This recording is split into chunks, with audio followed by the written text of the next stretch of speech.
Muy buenas noches, bienvenidos, bienvenidas un jueves más a este vuestro programa Hablando Abiertamente. En la noche de hoy me acompaña una mujer que está haciendo o ha hecho de su profesión hasta el día de hoy una forma de ayudar. Siempre nos planteamos la psicología en todas sus ramas, esa parte de ayudar a la gente en salud mental, que ahora la palabra está muy en auge tras mucha gente famosa que ha salido en las noticias o en los medios de comunicación, pero que ellos la han trabajado desde los inicios que han estudiado su carrera. Y con ella en la noche de hoy, aparte de conocerla personalmente, nos vamos a meter en un aspecto de la psicología que a veces la dejamos de lado, y es con las personas mayores y en otros campos, pero sobre todo con las personas mayores, que las consideramos, o como ellos nos dicen, que a mí me ha pasado el caso de tratar con personas mayores, que ya yo me considero un mueble, y ya ellos mismos se juzgan y se tallan de esa manera. Para no aburrirles más y entrar en materia, les presento a Mariel Rosario Armas, más conocida como Nena. Muy buenas noches, bienvenida. Muchas gracias, buenas noches. Gracias por aceptar la invitación de venir al programa. Y antes de empezar, de meternos en materia, ¿quién es Nena del Rosario, para quien no te conozca todavía? Bueno, pues yo soy una profesional de la psicología, llevo muchos años de experiencia laboral. Todos mis inicios han sido en el ámbito de la acción social. Me gusta mucho trabajar en la acción social. En estos momentos me dedico a la docencia, pero también estoy en el Colegio Oficial de la Psicología, soy vicedecana del colegio y llevo el área de intervención social. Y dentro del área de intervención social tenemos un grupo de trabajo de personas mayores o de psicogerontología, porque creo que también dentro del campo dentro del ámbito social, las personas mayores tienen que estar donde deben de estar, y también se necesita visibilizar esa etapa de la edad que siempre se le discrimina, por lo menos actualmente. ¿Y qué te motivó en los inicios a estudiar psicología? ¿Por qué elegiste psicología y no elegiste otra carrera? Psicología me gustó porque me gusta mucho, principalmente me gusta mucho estar con las personas, trabajar con las personas. Me llamaba mucho la atención todo tipo de problemáticas que pudiéramos tener. Me llamaba mucho la atención el funcionamiento cerebral, y entonces me incliné a la psicología desde ahí, desde esa inquietud, ¿no? Quizás también de esa curiosidad por el ser humano. Fue una de las cosas que me llamó mucho la atención de esta disciplina, de esta carrera, ¿no? ¿Y cómo fueron, cuando ya tienes la carrera y fueron esos inicios y empiezas ya en materia, ya no es la asignatura, ya no es lo que se te da en la carrera, cuando ya empiezas a tratar con las personas, lo que hablamos antes también, el tema de salud mental que está muy en auge, todos lo sabemos porque han salido personas famosas a hablar de temas de salud mental, pero en los inicios, cuando tú empiezas, ¿qué fue lo que más te llamó cuando ya empiezas en materia a tratar con las personas? ¿Qué es lo que más te llama qué le preocupa a la gente, por así decirlo? Bueno, a mí inicialmente me llamó mucho la atención, y creo que la salud mental ha dado una evolución en positivo, y después del COVID parece que la salud mental ya ha recobrado esa importancia y ya no es tan tabú como era antes. Cuando yo empecé a ejercer, me llamaba mucho la atención, primero, que las personas que veía en la consulta y me veían en la calle, pues intentaban evitarme, porque como era tabú, decían, ¿cómo voy yo a saludar a esta persona que está en su despacho, ¿no? Hasta ahí era el tema de la preocupación, pues, por la salud mental, que todavía en determinados sitios sigue existiendo. No se ve con buenos ojos que vayas al psicólogo, sobre todo en determinadas zonas más rurales, en determinadas islas, etcétera. Entonces me llamaba la atención principalmente cómo muchas personas, incluida yo, por muy psicóloga que sea también, ¿no? Porque parece que los psicólogos o las psicólogas que tenemos que ser inmunes a prácticamente todo, y no es así. cómo las dificultades que a veces tenemos en la vida, cómo afrontamos determinadas adversidades, cómo ante la misma situación unas personas la afrontan de una manera y otra de otras, ¿no? Entonces, cómo trabajamos a nivel cognitivo, cómo trabajamos a nivel psicológico para que algunas cosas nos afecten, otras no. Entonces, esa gran variabilidad que tiene el ser humano ante los acontecimientos vitales, ¿no? Pero has dado en la clave, y lo que dice, y no solo ya en lo rural, sino incluso en la gente de ciudad, el hablar de voy al psicólogo, voy al psiquiatra, es un profesional de la medicina más, pero es que parece que tocar esas dos ramas, la psicología o la medicina, o la psiquiatría, perdónenme la expresión, esa sensación de, es que todo el mundo que cree que vamos a un psicólogo o un psiquiatra, yo he ido a un psicólogo y he ido a un psiquiatra, el tabú ese de la mal palabra usada, loco. Exacto. Es que vas porque, pero es que hay muchas cosas para poder ir a un psicólogo, gestionar emociones, gestionar un montón de cosas. ¿Por qué ha existido siempre ese tabú de si la gente sabe que voy a psicólogo, que voy al psiquiatra, me va a etiquetar, como siempre lo decimos, por los años que tú llevas? Sí, yo creo que partimos siempre de la salud, se ve desde un punto de vista biologicista, ¿no? Es decir, la Organización Mundial de la Salud en su momento definía la salud como la ausencia de la enfermedad, y ahora te das cuenta que la salud es la promoción en diferentes aspectos, tanto en el físico como en el psicológico, como en el social, porque yo si también tengo malas relaciones sociales, si estoy en soledad no deseada, si tengo conflictividad social, yo también enfermo físicamente y enfermo mentalmente, a nivel de mi bienestar emocional. Está demostrado que en los contextos donde vivimos nos influye en nuestro comportamiento, y nuestro comportamiento también influye en nuestro contexto social, ¿no? Entonces, desde ese punto de vista, todo lo que fuera patología mental o todo lo que fuera bienestar emocional se identificaba como la locura, quizás porque no habían tantos descubrimientos con respecto a la salud mental, quizás como ha ido evolucionando ahora mismo, ¿no? Entonces ya no solo quedaba ahí, sino que la propia persona cuando te venía al despacho dice, yo vengo aquí pero yo no estoy loco. Ya ¿no? van con el eso por delante. Ya va con ese estereotipo, ese prejuicio, ¿no? De voy a un psicólogo, estoy loco. Y creo que identificamos la salud mental con la patología mental, con el trastorno mental grave, quizás con la esquizofrenia, todo. Entonces, ir a un profesional de la psicología vas desde, tú bien has comentado, la gestión de emociones. En mi generación no sabíamos gestionar emociones, éramos como los analfabetos emocionales. ¿Por qué? Porque yo siempre escuché en casa y en casa de todas mis amigas de los trapos sucios se lavan en casa. Entonces a ti te pasaban muchísimas cosas que tú no las podías verbalizar, ni siquiera las podrías contrarrestar con otras personas, con tus amigos, con nada. Y cuando te encontrabas mal, físicamente mal, tienes la madre alterada, tienes la madre subida, y era pues fíjate hasta cómo somatizábamos determinadas cosas, y entonces pues hasta eso era más bien el aspecto físico de nuestras propias emociones, o de no saber cómo afrontar determinadas cosas, o entrar en procesos pues de ansiedad, de depresión, pues los duelos ante las pérdidas, etcétera, ¿no?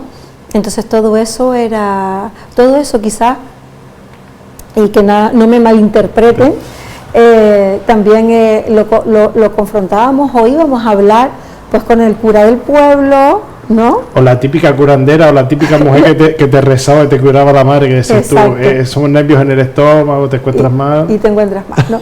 Y entonces a mí me llamaba mucho la atención en casa que decían, no, es que se le rompió una vena en el cerebro, se le rompió no sé qué, se volvió loco. A mí aquello me llamaba muchísimo la atención, y entonces eso yo decía, pero vamos a ver, ¿de qué estamos? No. Me llamaba la curiosidad por entender qué es realmente lo que ha pasado, ¿no? Entonces desde ahí hemos partido y hemos evolucionado muchísimo. Yo creo que ahora mismo la salud mental, y lo que siempre queda, porque creo que todos los aspectos, tanto físicos como mentales, todo lo que pasó ayer o lo que se investigó ayer o antes de ayer ya queda viejo para mañana, ¿no? Entonces, pero sí que yo creo que se ha evolucionado muy en positivo. Creo que si algo ha tenido de positivo quizás la pandemia ha sido el poder visibilizar la importancia que tiene la salud mental y entender bien el concepto o lo que es exactamente la salud mental, no la patologización siempre de todo o el trastorno no mental grave. Entonces yo creo que eso ha sido bastante importante, porque creo que además ha respirado hondo la sociedad ha dicho, menos mal, ¿no? Qué bien que yo puedo gestionar emociones, qué bien que puedo ir, que se hacen talleres. Tuve una experiencia bastante interesante hace unos años y nos llamaron para ir a un CEIP en Aruca, y me parecía extraordinario lo que hacían. Las profesoras tenían a estos niños pequeñitos y entonces por la mañana tenían diferentes papeles de diferentes colores, y según se encontraran decían, pues si estoy triste, imagínate, es el rojo, lo pongo en el recipiente rojo, si estoy alegre, el amarillo, y si estaban como un poco alterados tenían una botella con purpurina y la movían para, mientras fijaban la atención, se iban relajando, porque es una buena forma de identificar emociones. Porque una de las cosas que a mí me llamaba la atención en la consulta es que las personas a veces venían y tampoco sabían identificar exactamente qué les pasaba. Quizás cuando, por la manifestación de una sintomatología determinada, cuando identificaban que les pasaba algo, porque ni siquiera, o sea, no era lo previo. Estoy triste, me ha pasado esto y estoy triste. Hay un antecedente o hay una circunstancia que te lleva a eso. Exacto. Y la identificación de eso era no encuadraban una situación determinada, no sabían exactamente lo que les estaba pasando. Obvio, porque nadie nos enseñó nunca a identificar exactamente. Yo creo que eso es bastante importante. En la medida que nosotros tenemos claro qué es lo que nos pasa, nosotros también podemos trabajar sobre ello, ¿no? Y creo que eso sí que ha dado una evolución, y ahora creo que es muy normal, no se ve mal. No. En general, todavía hay en determinados sitios que sí existe ese estereotipo, que además en algunos sitios pasa de hijos a padres. Me refiero a esto. Yo voy al psicólogo y a lo mejor mi hijo dice, a mi hijo es, bueno, la hija, el hijo de la loca, ¿no? O si tengo un problema de drogodependencia o de alcoholismo, pues es hereditario, ¿no? Entonces, hay problemas de alcoholismo, pero no los hay. Es decir, se sabe que los hay, pero no se dice. Y tampoco se busca ayuda. Que eso es lo más lamentable, quizás también de estos prejuicios y estereotipos sobre la salud mental, es que evitas pedir ayuda cuando realmente lo estás necesitando, y cuando realmente a lo mejor con asesoramiento, con una intervención, con varias consultas puedes mejorar tu calidad de vida, porque al final no tienes ningún problema para hablar de tu salud física. De hecho, uno de los motivos sobre todo en gente mayor, ya sabes, ¿no? Tengo esto aquí, me dolió aquí, después me rompí esto, lo otro, y entonces como un tema de conversación, pero de salud mental no se suele hablar, o de problemas no se suele hablar. Y lo curioso, bien lo dices tú, nena, lo curioso es que la necesidad o la demanda, después lo que dices tú, ya después de la pandemia, con todo el reconocimiento de que la salud mental es necesaria y tratarte es necesario, la demanda que existen de profesionales en los centros de salud, y no hay, o consultas, de la gran demanda de ayuda de psicólogos, o listas de espera en los pocos psicólogos que están en los centros de salud, las consultas por ahí, vas a llamar a un psicólogo, no, es que hasta dentro de mes y medio no tengo cita. Algo que también hay que plantearse, algo que te hace reflexionar, ¿por qué antes no y ahora tanta demanda? Y la necesidad de tenerlo ya no solo en los centros de salud, en centros educativos, en institutos. ¿A qué crees que puede ser debido ahora eso de que ya se reconoce y la gente habla más abiertamente, necesito salud mental, a ese auge y necesidad de demanda de profesionales? Yo creo que una vez que primero, yo creo que hubo un antes y un después de la pandemia, y entonces se ve que estuvimos sometidos a esa sobreinformación tan negativa, al estar en un sitio sin poder relacionarte con los demás. Las personas necesitamos relacionarnos con los demás porque vivimos en una sociedad. Estuvimos mucho tiempo aislados, los jóvenes estuvieron mucho tiempo aislados, mucho tiempo con una sobreinformación constante, negativa acerca de algo, esto te va produciendo ansiedad, te va colocando en una situación y viviendo esa situación como si realmente estuvieras ahí, cuando simplemente la estás escuchando.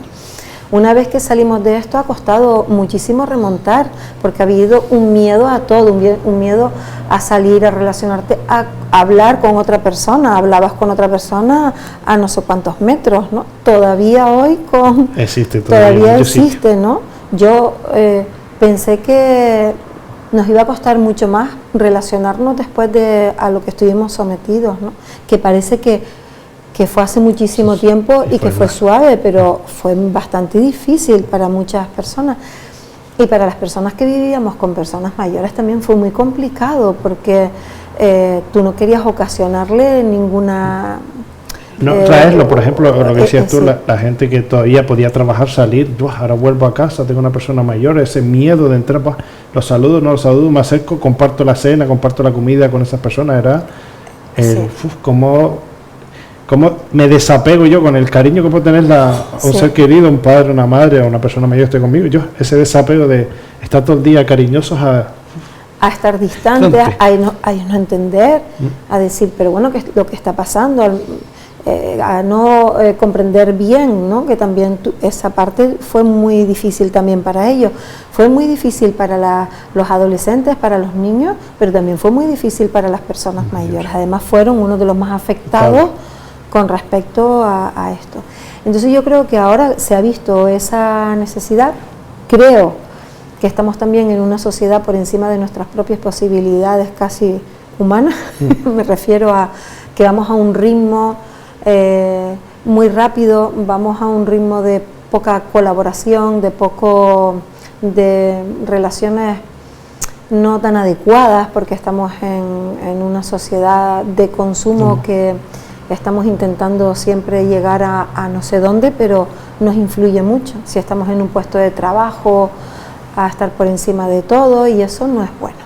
Creo que esa historia competitiva no es sana para el ser humano y nos va pasando factura, poco a poco nos va pasando factura. Yo creo que eso es una de las cosas también por las que ha dado un boom. Y con respecto a los centros de salud, hay en la psicología clínica hay diferentes dificultades para trabajar en el ámbito clínico, ¿no? O en las unidades de salud mental o en los hospitales, porque tienes que tener el PIR, que es como el MIR, pero el PIR en psicología, y se convocan muy poquísimas plazas al año. Entonces están saturados. Estos profesionales que trabajan en esos ámbitos están saturados, entonces dicen, no, es que me dan horas de mes en mes o cada 2 meses, pero es que no pueden con tanta presión asistencial y no tienen la posibilidad de plaza, que ya se han movido bastante y parece que van a salir más plazas, se van a convocar más plazas, pero que siguen siendo insuficientes. Sería ideal que en cada centro de salud estuviera un profesional de la psicología, porque yo creo que al médico de familia pasaría en menos casos, quizás no habría tanta población medicalizada con respecto a la ansiedad, con respecto a la depresión.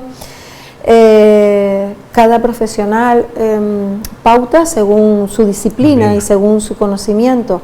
Entonces creo que a veces también hay una pauta de medicamentos, pero farmacológica, pero también tiene que haber una pauta psicoterapéutica, ¿no?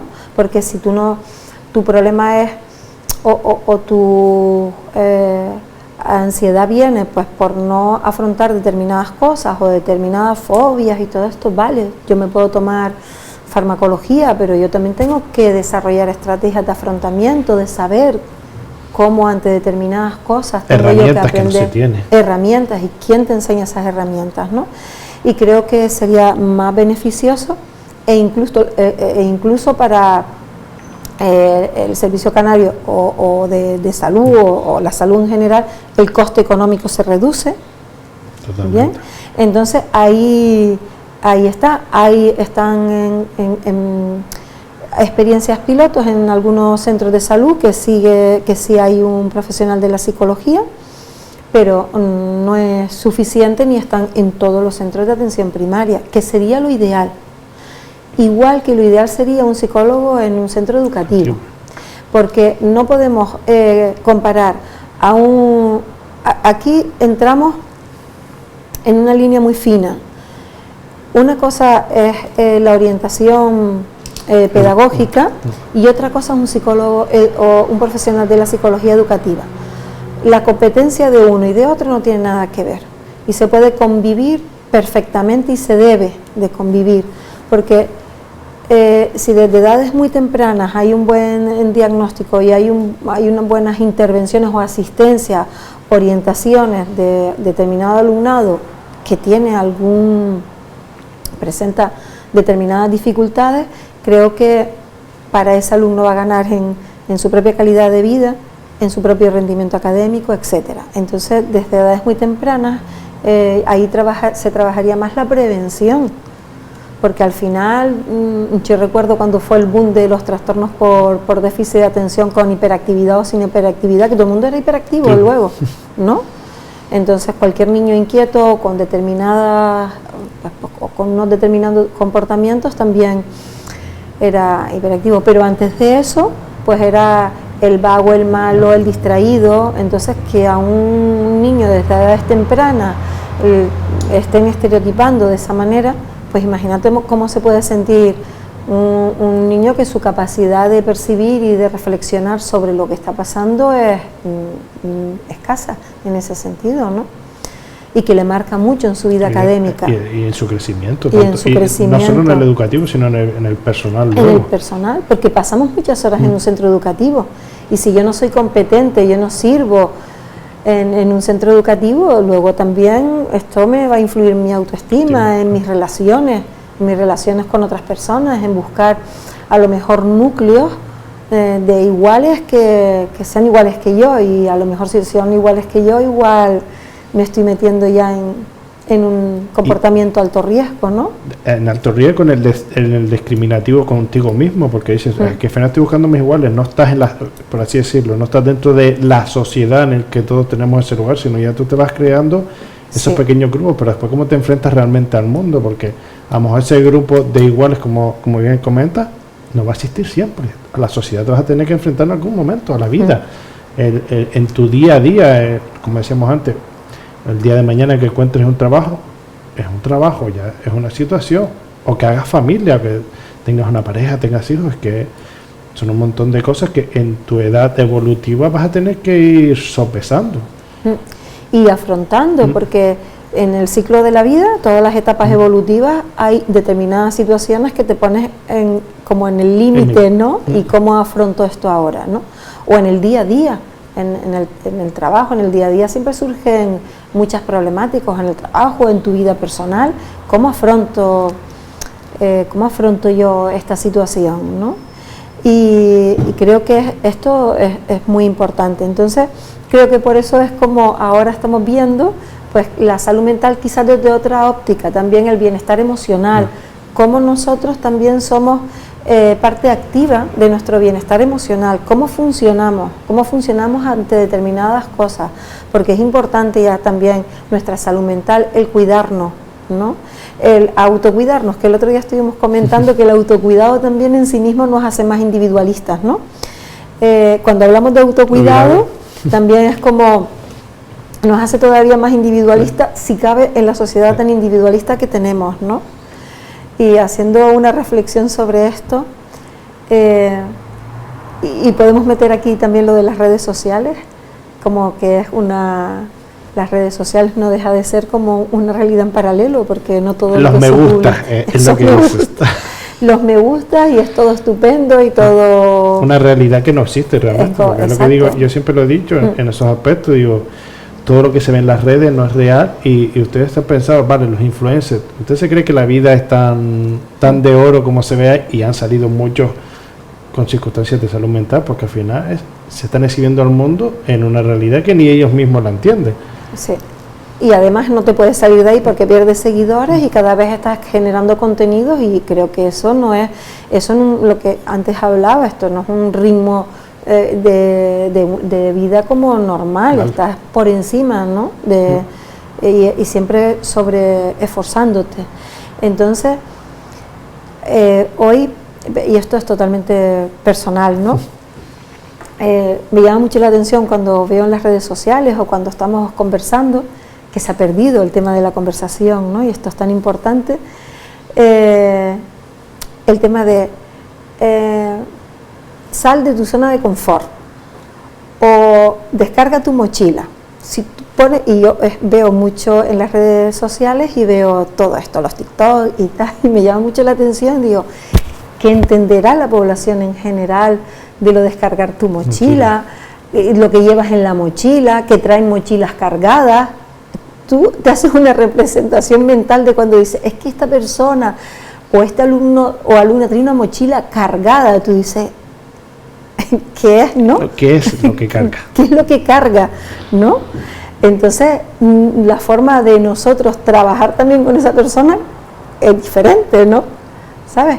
Es diferente a decir, es una persona que viene con una desestructura en este lado y en este, ¿no? Porque también es una desestructura familiar, ¿no? Pero algo... Pero es que siempre se ha vinculado a eso, viene de la desestructuración familiar, viene de una familia desestructurada, como bien decías antes, ¿no? Viene de un padre alcohólico, ya el niño lo prejuzga de que va a crecer y va a ser alcohólico, viene de una madre con depresión, no, el niño va a heredar la depresión, ya eso está en la mentalidad y en la decisión de cada persona, porque siempre después es eso, la etiqueta que ya te pone, ¿no? Como el padre fue alcohólico, fue maltratador, el hijo va a ser igual, pero no tiene por qué ser igual, y es por eso que tú dices, ¿cuál es? Exacto, ¿no? Y dices, ¿cuál es? Porque ya cuando me estás contando esto, ya yo estoy llenando mi cabeza de una serie de contenidos que me estoy ya no prejuzgando, pero sí que no estoy siendo a lo mejor objetiva cuando voy a trabajar con esto. Entonces yo creo que esas cosas tenemos que valorarlas, reflexionarlas y no hablar de ellas a la ligera, ¿no? Tenemos que aprender a hablar de esto, quizás de o del bienestar o de la problemática desde otro punto de vista, creo yo, ¿no? No ir trasladando así, como que ahora está de moda esto, pues ahora lo trasladamos. Igual que está de moda el tema de la autoestima, ¿no? Es que justamente iba a ir por ahí la situación ahora, como dices tú, se pone de moda ciertos conceptos, y sobre todo en temas de salud mental y psicología, pero ponemos el concepto, lo que dices tú, la autoestima, una palabra. Sí. Pero ¿qué hay detrás de la autoestima? ¿Qué hay detrás de una depresión? Exacto. ¿Qué hay detrás de esa palabra que ustedes están poniendo ahí, a veces hasta luminosa, hablando mal y claro, como dices tú, haciendo colación a las redes sociales, la ponen ahí en grande, pero ustedes realmente saben qué abarca todo eso? Exacto. Entonces se habla así y además siempre genérico, ¿no? Tiene la autoestima no sé qué. Y digo, yo todavía me cuesta mucho decir esto de las personas sin conocer bien todo, ¿no? O ahora está la empatía, ¿no? Ahora hay que ser empático. Entonces, tenemos que tener empatías efectivas, tenemos que ser empáticos hasta un punto, Entonces creo que de la psicología se sacan muchos conceptos, muchos términos y los vamos utilizando quizás de una manera alegre. Y creo que tenemos que ser conscientes de lo que estamos hablando a cada momento, ¿no? Porque no así lo sacamos de toda nuestra patología física, ¿no? Normalmente no hablamos tan a la ligera de cuando tenemos algo, ¿no? Pero sí lo hablamos porque creo que ya hemos profundizado más y somos más conscientes que psicólogos no somos todos. Que en una época era todo el mundo, yo tengo una psicología natural, psicólogos somos todos, o psicólogas, ¿no? Y yo digo, madre mía, pues ¿qué hice yo estudiando 5 años? ¿No? Justamente a eso te iba a entrar en pie con eso, y seguro que tú lo has vivido y lo vivimos también, haciendo justamente uso de la red. Yo creo que es necesario que intervengan más en los medios de comunicación, en redes sociales, en todos los medios habidos y por haber posibles, que hablen con los profesionales de carrera y no como decimos, los coaches que han salido debajo de las piedras, porque te has hecho un curso. Yo conozco profesionales, compañeros tuyos que se han hecho coach, pero han tenido una carrera previa, conocen la psicología desde dentro, y eso es un plus, porque ahora con el plus de ponerte coach del concepto que sea, te abre más puertas.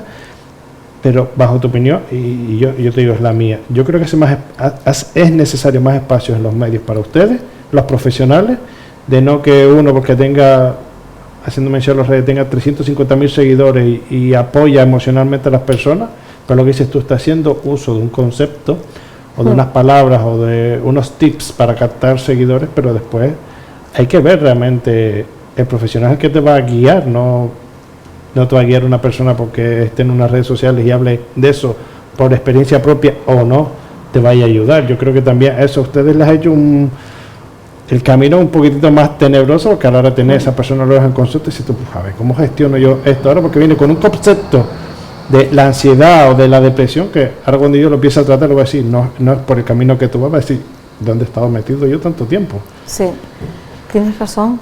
Creo que hay muchas personas que utilizan como una pseudociencia o determinados cursos y ya son terapeutas, ¿no?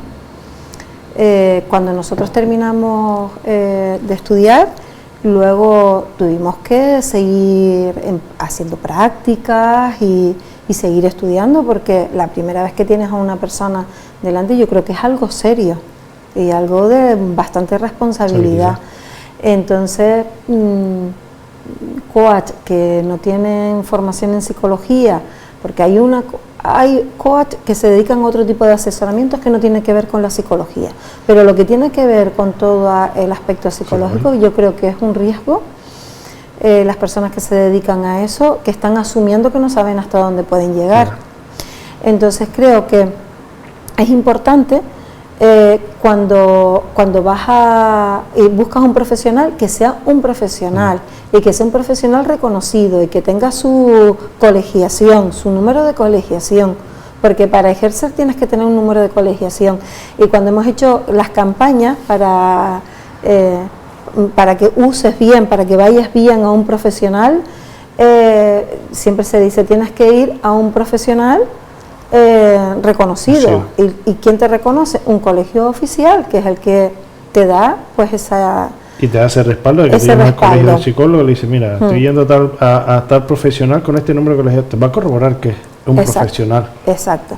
Entonces, si bien nosotros queremos ir a un profesional porque queremos hacernos una operación de X cosas, no llamemos estética, que ha visto también como otras personas han usurpado una profesión que no tienen y las consecuencias tan graves que han tenido las personas, ¿no?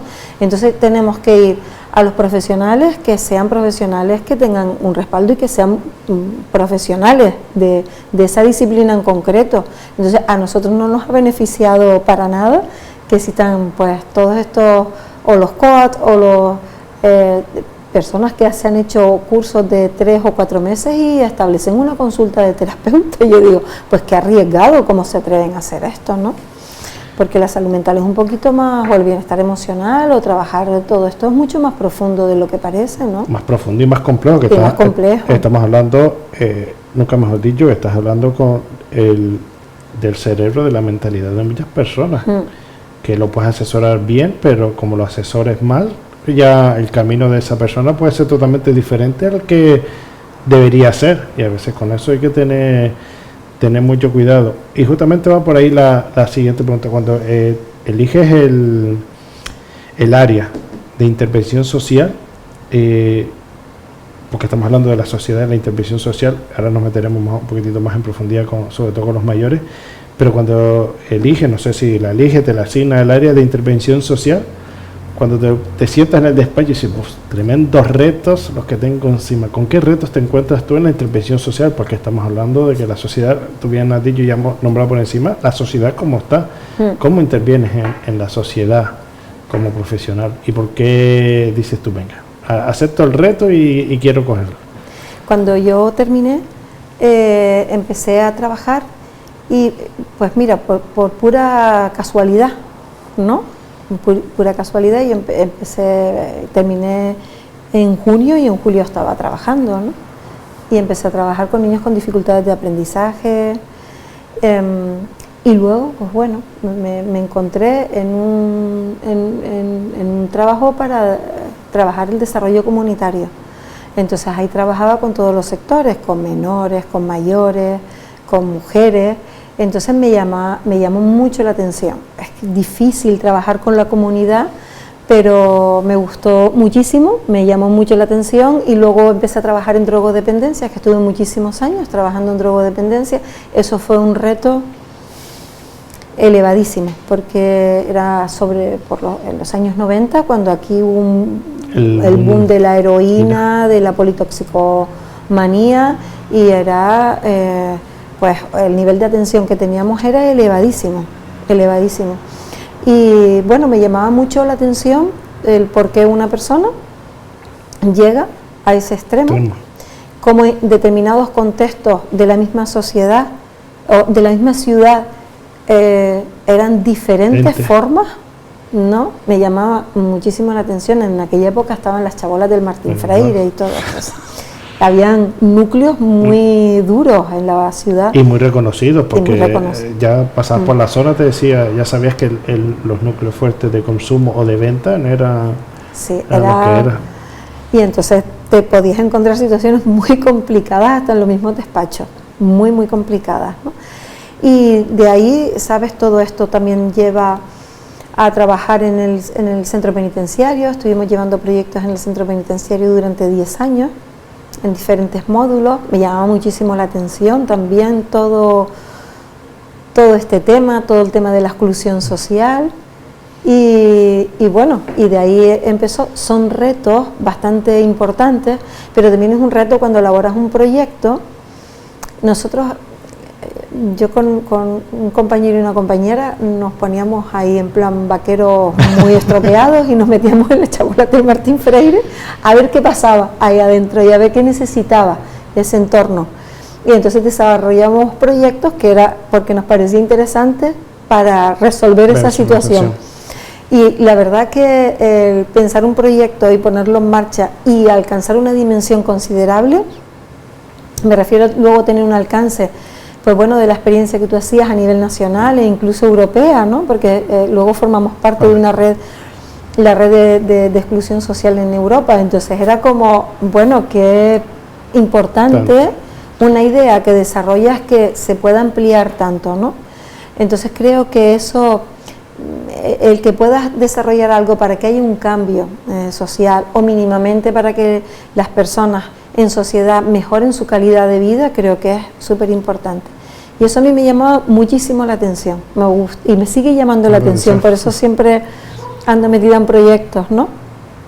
Y bueno, luego ya después de ahí empecé a trabajar también con menores en situación de protección, ¿no? de medidas judiciales. Otro tema que ha ido en crecimiento. Pero ha ido en crecimiento porque antes era una población mínima, mínima. Y lo que decíamos, que lo que comentamos antes, familias desestructuradas en espacios concretos, pero es que ahora da igual el nivel social, cultural, lo que sea, que es una situación. Ahora me llama muchísimo la atención. De hecho, en una invitación que tuve en la Universidad de La Laguna para el patrono, que nos invitaron a una ponencia, y yo di una ponencia de la intervención social, de la psicología de la intervención social. Una de las cosas que decía que me llamaba mucho la atención es qué es lo que está pasando con nuestros menores en la sociedad, qué estamos haciendo para que hayan tantos menores que están fuera de sus casas, o que en sus casas están alcanzando situaciones de alto riesgo, o que tienen que estar en hogares de protección porque no pueden vivir en sus casas, ¿no? Entonces, es complicado tal como está ahora mismo este tema, ¿no? Y creo que de especial interés, como es de especial interés también todo el tema de la migración, ¿no? Que quizás nos estamos llevando a cantidad de personas migrantes que vienen, pero realmente ¿qué es lo que pasa con esas personas aquí? Que cómo mueve, porque cuando hay una afluencia tan grande de personas de una comunidad a otra, siempre hay un cambio en esa comunidad. En lo que entra, se va a adaptar al medio, y los que estamos dentro tenemos que adaptarnos a los que vienen de fuera. Es decir, ¿cómo pones tú en consenso o en un convenio de acuerdo? Exacto. Esas dos formas de ver la vida, esas dos culturas, son un montón de factores. Son factores que creo que ahora mismo, debido a la gran presión que hay de cantidad de personas, que por razones humanitarias, obvio, pero luego yo el planteamiento que siempre me hago es, ¿y ahora la segunda parte cómo es? Porque ahora estamos dando una respuesta inmediata, y la otra parte que se queda en el día a día de nuestra sociedad, ¿cómo va a variar nuestra sociedad? ¿Qué es lo que va a pasar? ¿Cuál es el nivel de relación entre unos y otros? ¿Cuál es la adaptación? ¿Cuál es la adaptación nuestra de todo? Entonces, estamos hablando en general, ¿no? De todos, ¿no? Sin ánimo de, porque cuando hablamos de este tema es como puede ser controvertido, pero yo creo que esto también tiene mucho que ver con nuestra comunidad y con una intervención, con la psicología de la intervención social, porque al fin, porque estamos moviéndonos en los contextos sociales, ¿no? Pero yo me planteo una cosa, nena, acuérdate lo que dices, porque siempre es la sensación que tenemos, no sé si la comparte, pero es mi opinión, siempre hacemos los políticos nos hacen esto, los políticos nos hacen lo otro, los políticos esto, los políticos lo otro, pero realmente la política ha pedido ayuda a los profesionales para saber cómo actuar, porque eso es otro planteamiento que yo me hago, acuérdate lo que tú estás diciendo, realmente los políticos se asientan con profesionales que les pueda realmente asesorar para decirles por dónde llevamos esto, porque vale, tenemos una sobresaturación y siempre explicamos a ver cómo podemos desmasificar todo lo que tenemos nosotros y distribuyéndolo por las comunidades, pero nos estamos planteando esa distribución de las comunidades, como dices tú, nos estamos trasladando de una comunidad a otra, pero las personas que se trasladan, más las que están, se tienen que ir adaptando a esos cambios. Realmente se está pidiendo ayuda a los profesionales, como bien dices tú, que les pueda hacer un planning, un proyecto, el siguiente paso va a ser este. Yo, bajo mi punto de vista, por lo que vemos, que siempre son lo que sea, yo bajo mi punto de vista no lo veo, porque lo vemos en el día a día, como bien dices tú, en la calle. Yo no veo un planteamiento de actuación real. Yo pienso que se está yendo a lo urgente, pero no a lo importante, ¿no? Entonces no podemos olvidar ambas vías, ¿no? Entonces yo creo que también es importante la segunda parte, y creo que tiene que haber comisiones, pero no una comisión que tú mandes un proyecto y que tú hagas una valoración o un proyecto de ley, que tú hagas una valoración acerca de esto y des tu aportación, por ejemplo, como el Colegio Oficial de la Psicología, que estamos en el Consejo Social, que está muy bien y hacemos todas nuestras aportaciones, ¿no? Pero no deja de ser también una herramienta técnica y que muchas veces es lenta. Entonces quizás deben de haber comisiones de expertos, ¿no? En este momento desconozco si las hay o no sé si las hay, creo que no las hay, igual me estoy equivocando, pero me parece que estamos yendo más a todo el tema urgente de inmediatez, porque es lógico, ¿no? Pero no tengo conocimiento de que yo por lo que conozco, porque se ven en los medios, creo que hacemos pie, que es lo que se le muestra a la sociedad realmente, porque por eso en mi desconocimiento también, porque lo conoce la sociedad es lo que los medios de comunicación muestra, y no lo muestran todo, pero después dices tú, ¿cuál es la realidad? Como dices tú, en tu día a día en la calle, que los ves, que dices, están perdidos, no sé cómo interactúan, cómo es esa relación, es que es un montón de aspectos de intervención social, con esa parte de la sociedad que también va a repercutir en nuestra forma de ver la vida, porque siempre tenemos el concepto de conocemos la inmigración, siempre hablamos de la inmigración, barcos, cayucos, etcétera.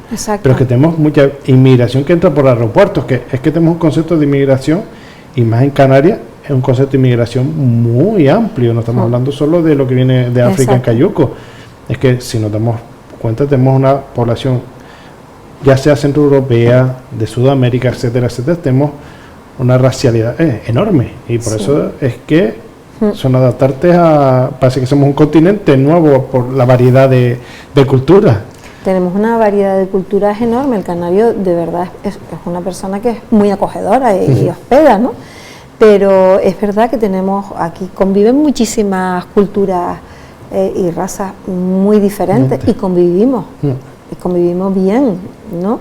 Sin embargo, creo que es importante ir trabajando todos estos aspectos, porque a veces creo que trabajamos una vez que existe el problema, no preventivo, sino ya cuando está el problema. Exacto, sino ya cuando está el problema es cuando ya, y ahora, bueno, ¿cómo hacemos, no? Entonces, ya si la estamos viendo venir, bueno, vamos a ir trabajando en ello, que la prevención creo que es a veces mucho más importante, pero no se le da esa importancia, ¿no? Entonces, ese es un aspecto. Y bueno, haciendo el recorrido, pues luego empecé también a trabajar pues todo el tema de personas mayores y creo que en el campo de la intervención social, de la psicología de la intervención social, creo que he trabajado en muchas cosas, menos quizás discapacidad es lo que menos he trabajado, pero quizás que sea por curiosidad o por lo que fuera, también he trabajado en todo el tema de campañas de sensibilización, de igualdad, de violencia de género. Estuve muchos años llevando la red del Cabildo de Tenerife con la fundación que era una red enorme que ahora la tiene otra organización no gubernamental, y ahí estuvimos bastantes años también. Y bueno, y entonces un poco me llama mucho la atención todos estos retos que te plantea la comunidad. Siempre plantea retos, ¿no? Y además son retos súper novedosos siempre. Y justamente uno de los retos, y también quizás perdonando la expresión, quizás lo más olvidado, nos vamos a meter justamente con los mayores, que son, bajo mi punto de vista, y corrígeme si me equivoco, son los eternos olvidados. Ahora mismo, en cuanto a la sociedad, lo decimos en el apoyo, ya llegan a mayores, lo que decía antes, perdóname la expresión, pero es reconocido por ellos mismos, que yo he tratado con ellos, es que ya yo me considero un mueble. A veces se preocupan hasta en no molestar a los hijos o en no ser una carga, una sensación súper extraña. ¿Cuál es, en tu experiencia, crees que son los principales puntos o aspectos o formas de discriminación que están sufriendo nuestros mayores ahora mismo en la sociedad? Yo creo que antes los mayores tenían muchas cosas que decir, había un respeto hacia la persona mayor, ¿no? Y luego con el paso del tiempo, yo creo por lo que estábamos comentando antes, porque nos hemos convertido en una sociedad muy individualista, muy de consumo, muy rápida, entonces los mayores dejan de ser efectivos socialmente. Entonces hoy eres efectivo y mañana te jubilas y ya estás aparcado, ¿no? Entonces esto siempre me ha llamado mucho la atención. Y sobre todo el mayor, porque hoy la esperanza de vida es muy larga, ¿no? Entonces el mayor ya de personas de 90, de 80, de 85 años, ya tercera edad, eso ya no existe como concepto tal, porque aglutina una variabilidad tan amplia de personas y de diferencias entre la persona mayor. Entonces creo que tiene mucho que ver en eso. Sin embargo, lo vimos también, una de las discriminaciones más fuertes fue en el tema del COVID, que fue la discriminación por razón la discriminación por la salud, que fue una de las más importantes. Es decir, ante una persona joven y ante una persona mayor, ¿qué decides?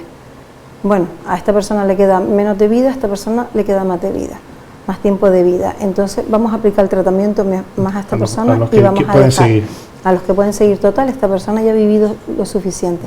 A mí hay una cosa que me llama mucho la atención y me molesta cuando se dice, no, es que una persona mayor ha vivido ya su vida, ahora que no preocupe a nadie. Entonces esto me parece fuerte, esa aseveración acerca de una persona. Es que nos olvidamos que es una persona con una vida, que es verdad que nos ocupa el tiempo, pero es que ya no somos cuidadores. ya queremos tener también nuestra propia vida, nuestro propio ocio, nuestro tiempo completo, ¿no? Y ahora paso a los cuidadores, tampoco, pero es como, no tengo el tiempo de cuidar a esta persona, entonces, porque no tengo el tiempo ni siquiera para mi vida, entonces voy a tener el tiempo para cuidar a una persona. Antes las personas no se lo planteaban así, conformaban una unidad familiar y cuidabas, ¿no? Pero es que el cuidado en ese aspecto era ya parte de nuestra vida, es lo que dice, y ya se menciona eso, y yo tuve un comentario de un presidente en su momento de un club de mayores, y me lo dijo, dice, Vidal, después del COVID se me murieron los mayores con la bolsa de pastillas en la mano, porque ya ni siquiera podían interactuar, ya no interactuaban con su propia familia, no pueden interactuar con ellos, una sensación de...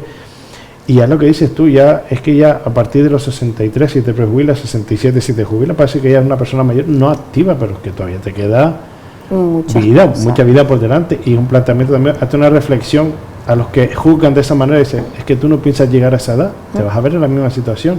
Otro concepto, ahora cuando hagas mención a los cuidadores, hay muchas personas que por el concepto, por la vida que hayamos tenido, hemos sido cuidadores, y a veces te hacen un planteamiento, tienes un hijo, yo no quiero que mi hijo pase con eso, prefiero que me meta en una residencia o algo, porque yo no, el concepto, yo no quiero ser una caca para mi hijo, porque a lo mejor yo he pasado por eso de cuidar de mi madre, etcétera, etcétera, y decir yo, a veces mentalmente cansa, yo no quiero que mi hijo pase por eso. Es un planteamiento que también se está haciendo la sociedad actual, y se lo están haciendo los mayores, diciéndose a sus hijos, no quiero que cargues conmigo, busca los medios, una cuidadora, un cuidador, un centro donde ponerme. De ahí la demanda de camas en centros para las personas mayores. ¿Qué planteamiento crees tú en eso? Yo creo que, por eso, porque yo creo que ha habido, creo que está siendo difícil conjugar también una sociedad en el que se ha diversificado mucho también todo el ocio y la cultura y el tiempo libre. Antes no había tanta diversidad no era tan popular el tema del ocio y del tiempo libre, ¿no? Y de la posibilidad de hacer cualquier cosa. Parece que solo era de un sector social, y ahora todo el mundo lo puede hacer. Entonces no sabemos cómo conjugar nuestro propio espacio con el espacio del cuidado de las personas mayores, o el espacio del cuidado de nuestros hijos. Nos falta el tiempo y el trabajo y los viajes. Entonces nos falta el tiempo para llegar a todo, ¿no? Entonces yo creo que tenemos que dar para atrás y plantear cambiar el modelo, nuestro modelo acerca de lo que nosotros queremos en nuestra vida. ¿Qué es lo que queremos hacer? ¿Cuál es nuestro planteamiento de estar aquí, ¿no? Entonces, creo que ni puedes estar todo el rato, todo el tiempo cuidando de personas, porque también eso, los cuidadores tienen una sobrecarga, o tenemos una sobrecarga tanto emocional como física, y necesitamos también un momento de respiro, pero tampoco dejar entrar en comportamientos de dejar a una persona de abandono, que está bien que puedas estar en una residencia o en un centro sociosanitario, pero tampoco te puedes olvidar que tienes una persona mayor en un centro sociosanitario. Es que son dos cosas, es pasar de un extremo a otro muy por lo menos visitarlos, como digo yo, porque a veces esa sensación de que vas, yo que he estado en muchos, va esa sensación de que a veces dices tú la sensación de abandono, y digo, ya se olvidaron, se preocuparon, saben que están atendidos aquí, pero es que a veces echamos y no se dan cuenta que a veces llena más un cariño, un abrazo de ir a verlo, compartir 1 horita, 2 horitas al día, la que te permita tu agenda laboral, o 2, 3 veces en semana, pero no echarlos al olvido. Echarlos al olvido, porque después la sensación, no, él está bien allí, ella está bien allí, ya, pero y el cariño de un hijo, de un nieto, de un familiar, ¿dónde está? Creo que muchas veces se dice, bueno, una persona en un centro sociosanitario, hay personas que eligen estar ahí y se sienten bien porque dicen, en lugar de estar solo en casa, pues prefiero estar aquí y estoy con otras personas y me relaciono, y tienen muchas actividades y tienen también bastantes profesionales y diferentes cosas. Eso muchas personas lo eligen y no están mal. Al principio les cuesta adaptarse, y cuando llegan dicen, ay, pues no es como eran antes, ¿no? Eso también ha habido una evolución. Total. Vale. Entonces, bueno, cuando estamos trabajando con ellos, pero sí es verdad que echan en falta esa visita, entienden perfectamente y además están tranquilos y están a gusto, pero desde el momento en que tú lo dejas ahí, entonces, ¿cómo te sientes tú contigo mismo, no? Dice, bueno, me han abandonado. O peor, cuando están en los hospitales y se quedan con altas hospitalarias, pero no pueden darle una alta social y no hay una cama para... Es que esto te tiene que afectar muchísimo, te tiene que afectar mucho y te influye. Y todo el tema de la discriminación por razón de edad en personas mayores, porque también hay discriminación en edades más jóvenes, ¿no? Sabes que influye en la esperanza de vida y tienes menos tiempo de vida porque no te sientes proactivo, porque te sientes una carga, porque hay un estereotipo, un prejuicio social hacia ti, sí, pero luego tú también te lo autoinfliges. Porque ya empiezas, ¿no?, tú mismo contigo mismo a decir, es que ya no sirvo para nada, me considero un mueble.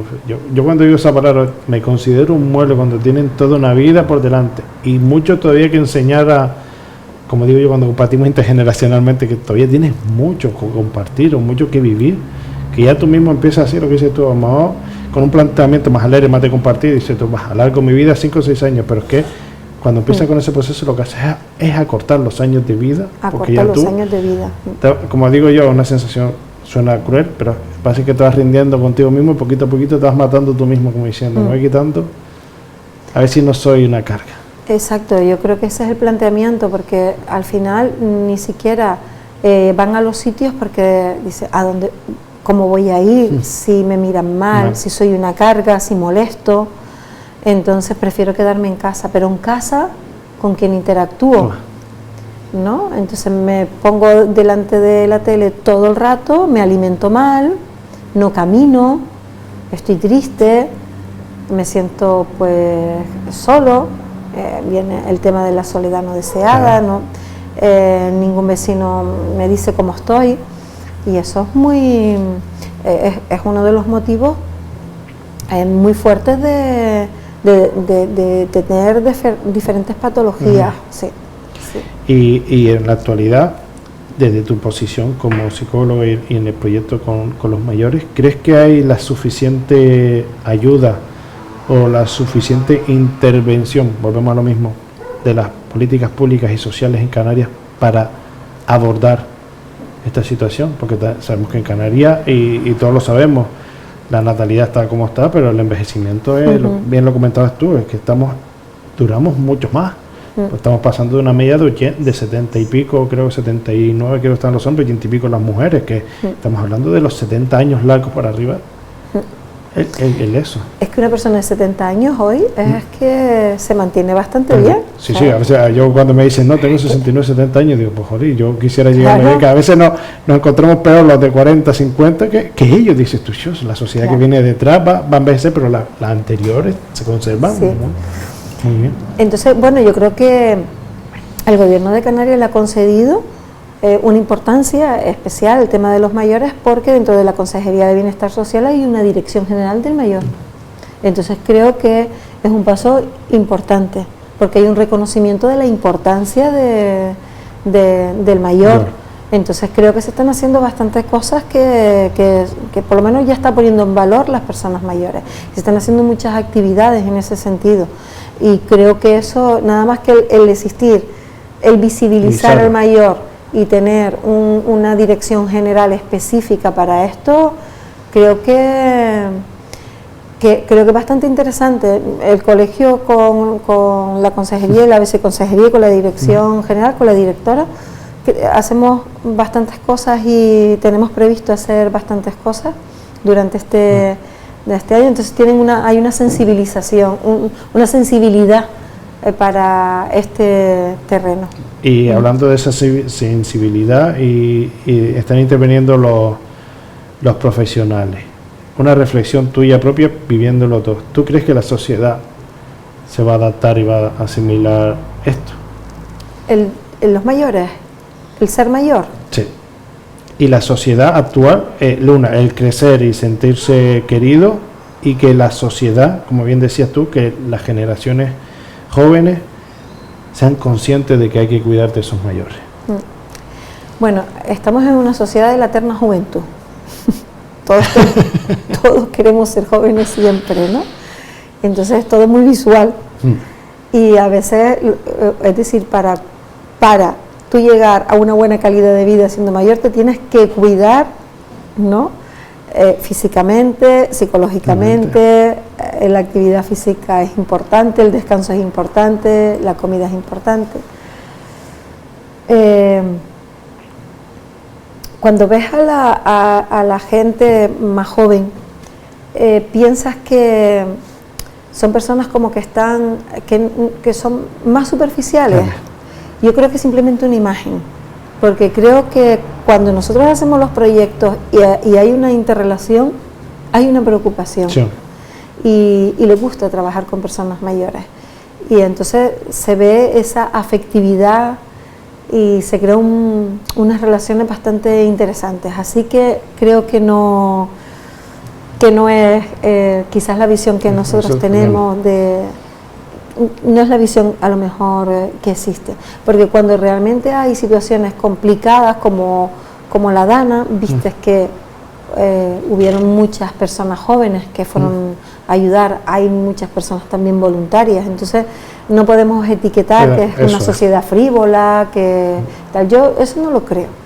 Yo creo que también los mayores, cuando nosotros éramos jóvenes, los mayores nos decíamos que pasábamos de todo, ¿no? ¿Qué opinión tienen los niños? ¿Qué opinión tienen los jóvenes? ¿Qué van a contar ustedes que no han vivido? Es el concepto que ellos tienen. Sí. Dice, ustedes no han vivido lo que he vivido yo para opinar, y después a la inversa, de decir, los jóvenes por los mayores ya han vivido suficiente, ahora nos toca a nosotros, que es eso en la balanza cuando lo pones, jolines. Entonces, bueno, yo creo que es verdad en todas las etapas que cuando tú eres más joven, tu concepto del cuidado, del riesgo, etcétera, a no ser que estés en un núcleo familiar que cuiden, es distinto, ¿no? Es verdad que muchas veces cuando hacemos una de las cosas que es efectiva y que es positiva como resultado en el proceso intergeneracional es que muchos alumnos dicen, y alumnas, hace tanto tiempo que no veo a mis abuelos, que a partir de aquí ya los visito con mucha asiduidad, ¿no?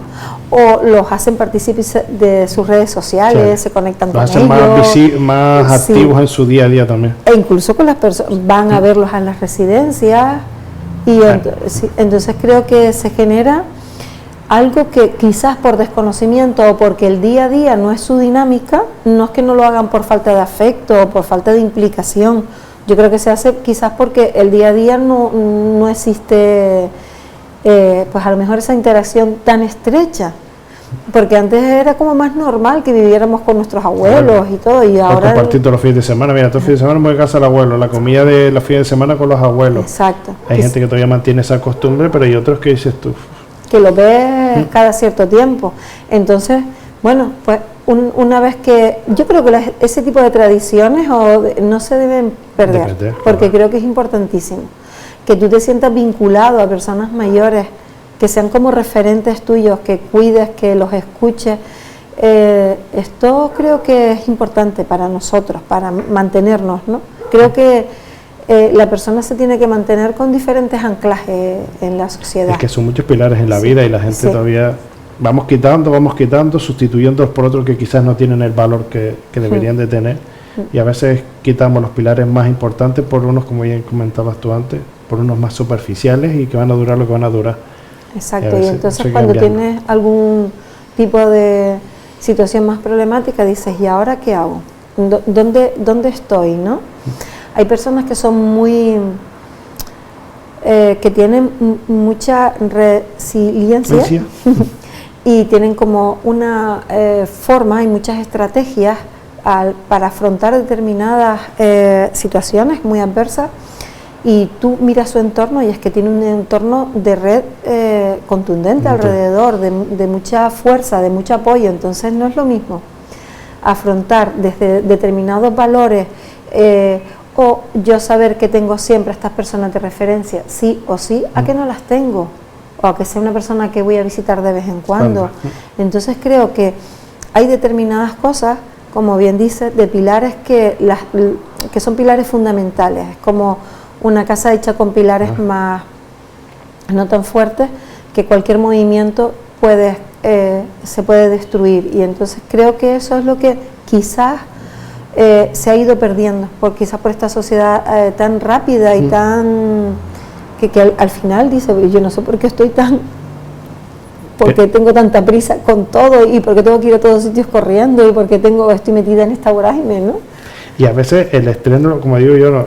Y a veces somos de los que nos echamos más encima por esa sensación de querer, sin a veces decir, frena, observa, valora lo que tiene y después si te quieres echar cosas encima, pero es que tiene ya mucho detrás, o mucho a lo que apoyar, o mucho a lo que aportar. A veces es lo que bien dices tú, a veces ahora deberíamos de reflexionar, echar el freno y decir, la sociedad está como está, ¿a dónde quiero ir yo realmente? Exacto. ¿Y por qué tanta prisa?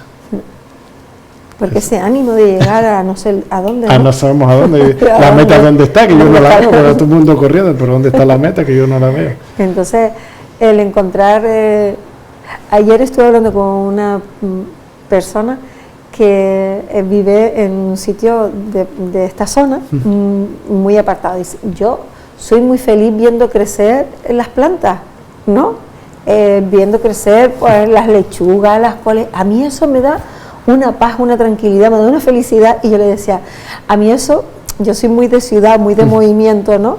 Entonces digo, esto también es importante, ¿no? El contacto con la tierra, con la naturaleza, que como que lo perdemos, y eso también te da una sensación de paz y de tranquilidad, que es lo que estamos siempre yendo a todo tren, ¿no? Pero es que vamos a un estrés constante, y a veces, y tú lo has dicho, a veces hay que descalzarse, pisar la tierra de donde venimos y decir, echa el freno, que como perdonado la expresión, estamos lo que estamos en esta vida, y a veces nos vamos nosotros antes por el agobio y el estrés de pum. Sí. A veces hay que, de dónde vengo, dónde estoy, dónde quiero llegar, y a veces, en ocasiones en la vida hay que frenar y reorganizarnos y decir. Yo creo que sí, y creo que es un planteamiento personal. Es decir, nosotros vivimos en una sociedad, vivimos en comunidad, pero el planteamiento tiene que ser también propio, ¿no? Hacia dónde quiero ir, cómo lo quiero vivir, ¿no? No toda esta influencia, ¿no? Que parece que tienes que estar siempre ahora con las redes sociales, colgando la frase bonita, que está bien, pero porque eso también tiene un lado positivo, no vamos a demonizar determinadas cosas, pero también tiene un aspecto positivo. Pero creo que también nosotros tenemos que pararnos, ¿no? Como bien dices, paro, vengo, ¿de dónde voy? ¿De dónde vengo y a dónde voy, ¿no? Eso es. Nena, ya hemos pasado la hora y 10 larga. Madre mía.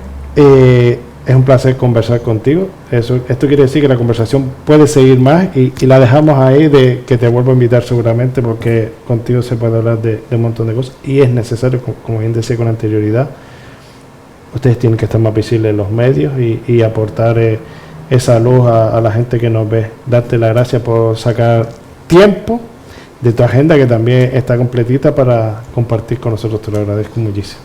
Un placer. Cuando quieras, pues estaré por aquí. Muchas gracias. Aquí estará siempre bien recibida. Muchísimas gracias. Gracias. Y a ustedes, señoras, señores, espero hayan pasado un ratito agradable, y les emplazo al próximo jueves.